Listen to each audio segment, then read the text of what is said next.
सुमध्यान। मेरा नाम आर्य भारद्वाज है। आज मैं एक कहानी सुनाने वाली हूँ। एक आलसी टिड्डा और एक समझदार चींटियां। एक बार एक घने से जंगल में एक आलसी टिड्डा रहता था और समझदार चींटियां। एक बार चींटियां ने सोचा कि चलो हम थोड़ी सर्दियों की तैयारियां कर लेते हैं। और फिर जो भी चींटियां थी एक दाना उठाया और फिर जो अपनी जगह पे रख दिया और उन्होंने ऐसे इकट्ठे करते उन्होंने शायद से तैयारी कर ली थी। एक बार एक नाजुक सी चींटी आ रही थी और फिर वो गिर गई। तो फिर वो गिर गई, वहां पे वो आलसी टिड्डा आ गया था और फिर उसने बोला हा हा हा हा हा, इतनी नाजुक सी चींटी कैसे गिर सकती है। तो फिर उसने बोला, चींटी ने, मेरा ऐसे मजाक मत उड़ाओ, मेरे को बहुत बुरा लग रहा है। तो उसने बोला, पर और फिर मैं थोड़ी मदद कर दूं ना, पर प्लीज एक तो काम तो कर दो मेरे लिए, कि प्लीज मेरे लिए दाना उठा दो। मैं आपके लिए जो भी कहोगे मैं वो ही करूंगी। तो फिर आलसी टिड्डे ने, ना मेरे को कोई काम वगैरह नहीं करना, मेरे को तो सिर्फ आराम करना है।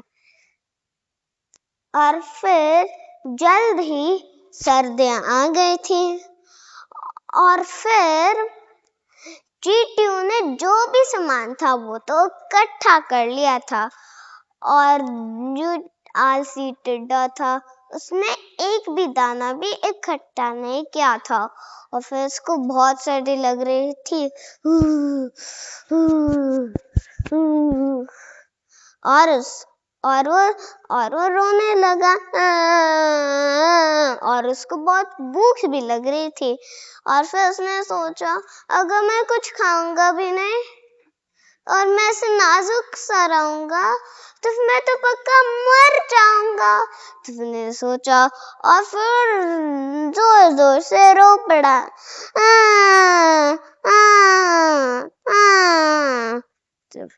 तो फिर वो ना थोड़ी देर रुक कर उसने ऐसे चलो मैं ना चींटियों के घर जाता हूँ, पक्का वो मेरे को थोड़े से खाना देगा।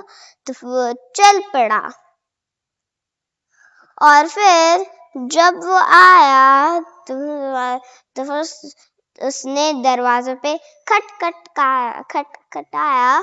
तो फिर उसने बोला, चींटियां, मैं आपके लिए गाना सुनाने आया हूँ, उसके लिए मेरे को थोड़ा सा गर्माहट चाहिए और थोड़ा सा खाना भी।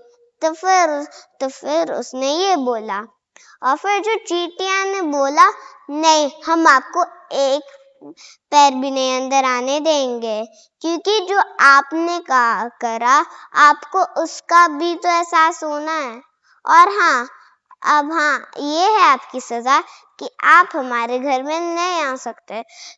तो फिर वो रो पड़ा तो फिर चल पड़ा। और चींटियों ने सोचा, चलो हम इसको अंदर बुला ही ले, शायद से इसको एहसास भी हो जाएगा। तो फिर वो चल पड़ा और फिर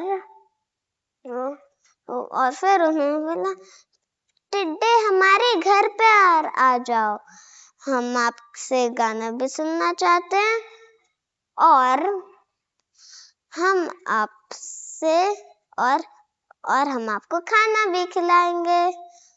तो उसने बोला, धन्यवाद चींटियों, अब से मैं कोई भी गलत काम नहीं करने वाले, इसलिए ये कहते हैं कि आलसी नहीं रहना चाहिए, हमको समझदार भी रहना चाहिए और एक दूसरे की भी मदद करनी है। धन्यवाद।